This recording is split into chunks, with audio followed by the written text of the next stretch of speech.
Pemirsa, di Aceh untuk memperingati HUT Republik Indonesia, bendera merah putih dikibarkan di dasar Laut Sabang. Untuk informasi selengkapnya kita bergabung bersama rekan Sheila Aditya langsung dari Banda Aceh, Aceh.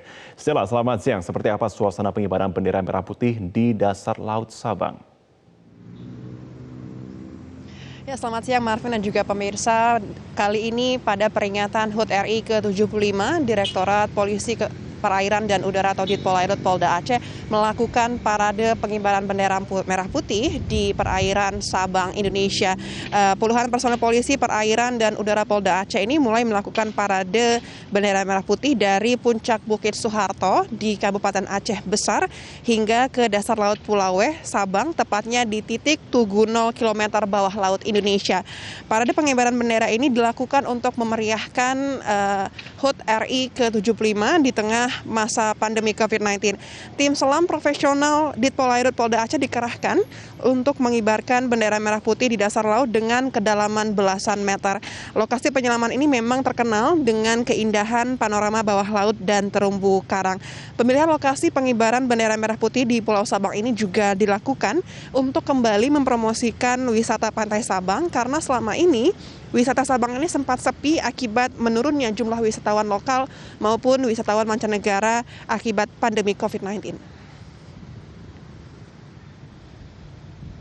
Marvin. Ya, Sheila, selain itu apa saja agenda yang dilaksanakan pemerintah Aceh dalam HUT Republik Indonesia yang ke-75 kali ini?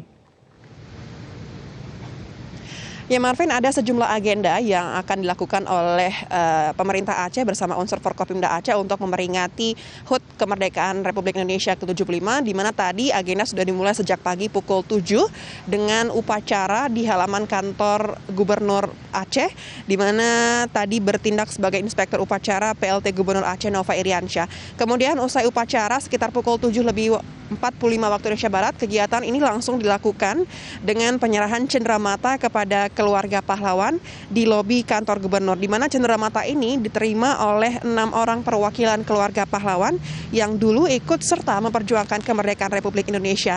Selain itu, sejak pukul 9 tadi, pemerintah Aceh dan unsur Forkopimda mengikuti upacara detik-detik proklamasi secara virtual yang dilaksanakan di Istana Merdeka Jakarta bertempat di Gedung Serbaguna kantor gubernur. Dan kemudian agenda juga akan dilanjutkan dengan penyerahan remisi kepada narapidana.